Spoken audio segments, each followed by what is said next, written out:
Kar tanesiyle hazırlamış olduğum bakınız kurabiyelerim. Evet arkadaşlar, kolay, pratik kalıplarla vermiş olduğum bu şekilleri sizlere öneriyorum. Bu tarifimi uygulayarak çocuklarınızın doğum gününü beslenme saatinde neşe katabilirsiniz. Ayrıca büyükler için de bayatlamayan bir kurabiye tarifim.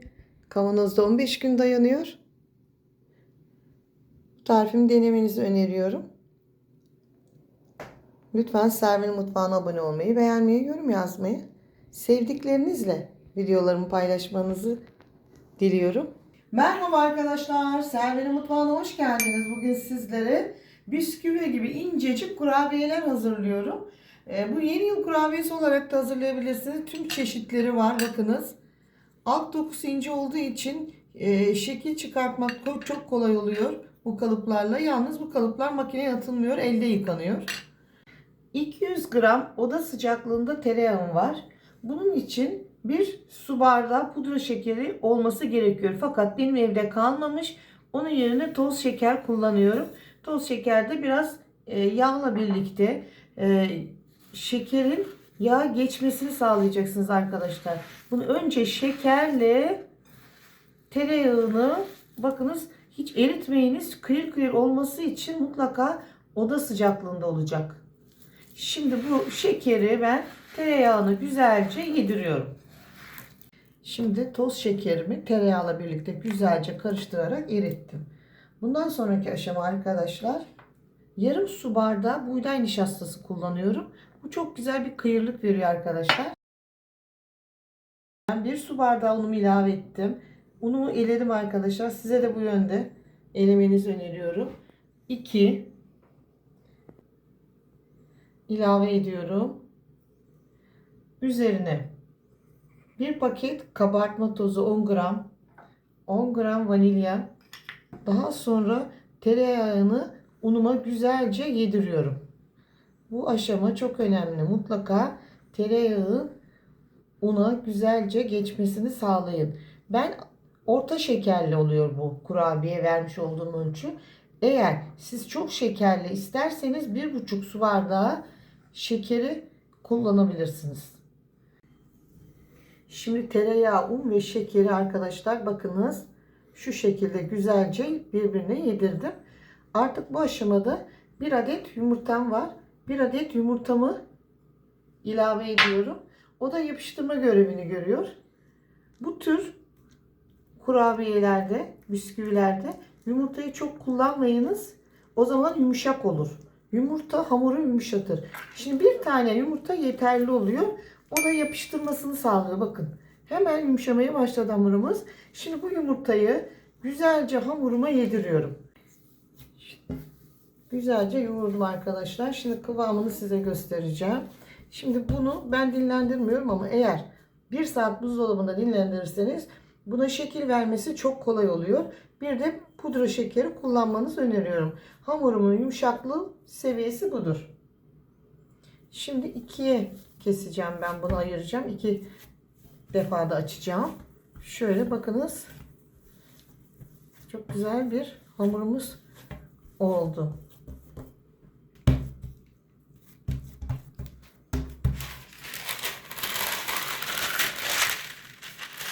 Bu şekilde açacağım.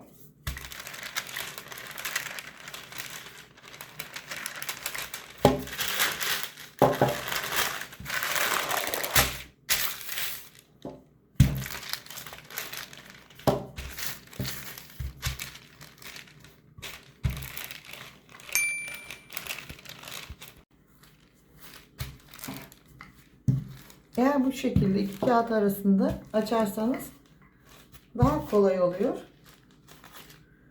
Şimdi bu şekilde birinci kağıdımızı alıyoruz. Tekrar kullanacağız. Şöyle yıldız kalıbımdan şekil vermeye başlıyorum.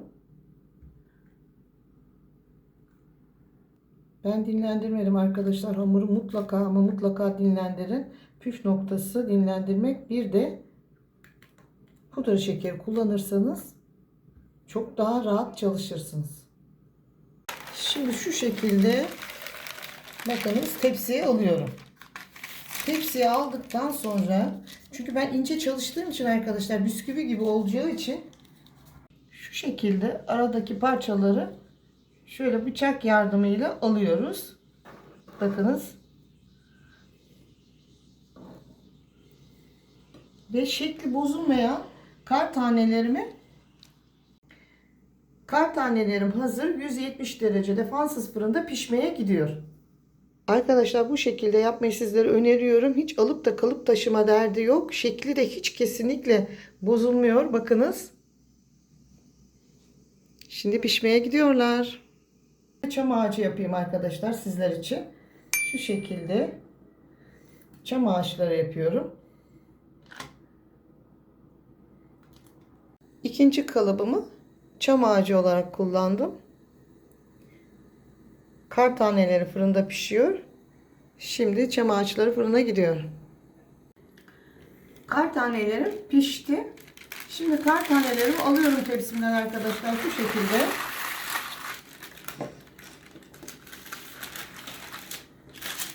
Bakınız ne kadar güzel pişti.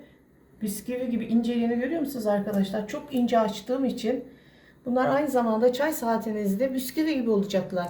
O kadar lezzetli oluyor. Onun yerine şimdi hemen çam ağaçlarını koyuyorum. Çam ağaçları fırına pişmeye gidiyor. Evet arkadaşlar, bakar mısınız? Kar tanelerim ne kadar güzel pişti. Ben şimdi hemen sizin için bir tanesini yiyeceğim. Şu kıyırlığı görüyor musunuz arkadaşlar? Ay arkadaşlar, bunu yapın çocuklarınıza veya sizin çay saatlerinizde, şu kadar şahane nefis olmuş arkadaşlar. Bu güzel tarifimi ve güzel kalıplarımı sizlere öneriyorum. Bakın kıyır kıyır sesi duyuyor mu? Ben susuyorum. Siz sesi dinleyin. Şahane. Şimdi arkadaşlar kardan adam şeklimi kullanıyorum. Kalıbımı. Bakınız. Bu kalıplar yalnız arkadaşlar makineye atılmıyor. Elde yıkanıyor. Şu şekilde. Bunu da kardan adam yapıyoruz. Kardan adamlarım da hazır. Şimdi fırına pişmeye gidiyor. Çam ağaçlarım bu şekilde arkadaşlar. Bakar mısınız ne kadar güzel pişti. 170 dereceyi sakın geçirmeyin arkadaşlar. Kızarma yapıyor. Kızarma istemiyoruz. Dilerseniz üzerine pudra şekeri de serpebilirsiniz. Fakat ben serpmeyeceğim. Bu şekilde bayatlamıyor. Kavanozlara koyuyorum. Uzun süre çayın yanında çok nefis oluyor. Şimdi çam ağaçlarımı alıyorum. Hemen kardan adamımı koyuyorum. Fırına pişmeye gidiyor. Arkadaşlar kurabiyelerimin kızarmadan pişmesi için 170 derecede en alt rafın bir üstüne koyuyorum. Bakın. En alt rafın bir üstünde pişecek ki kızarmasın.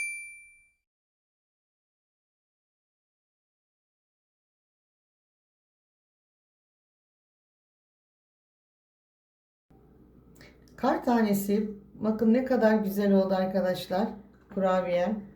Sonra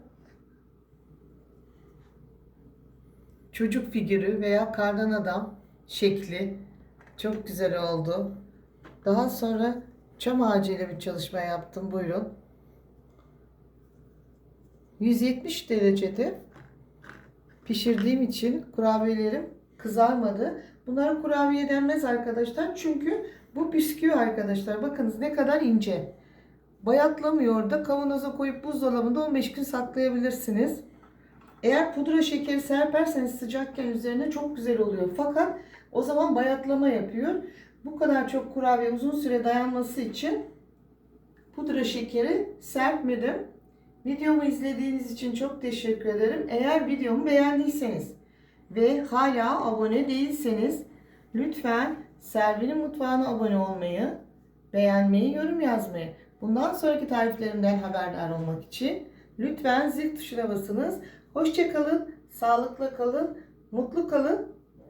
Bu güzel kurabiyelerimi siz de deneyin.